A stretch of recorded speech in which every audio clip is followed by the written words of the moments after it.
Yan, may isa pang nagtanong, ah, na-dismiss dahil sa pag-absent pero wala daw natanggap kahit first offense o third offense. Wala rin pinirmahan o na-receive na memo. Hinatulan na agad ng dismissal. Dalawang ano yan, no? Dalawang issue. Una, pwede ka bang matanggal dahil sa pag-absent? Kapag yung pag-absent mo ay napakadalas na o habitual na yung iyong pag-absent, tapos hindi ka nagpapaalam, hindi nagli-leave, pwede po yan talagang maging dahilan ng iyong pagkaka-terminate, no? Pero kahit na yun ay may sapat na dahilan ng pag-terminate sa'yo, kailangan meron pa rin tinatawag na due process.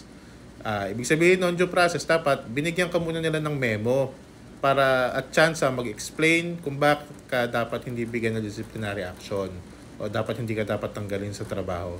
Tapos may second memo yon dapat na ikaw ay dinidismiss na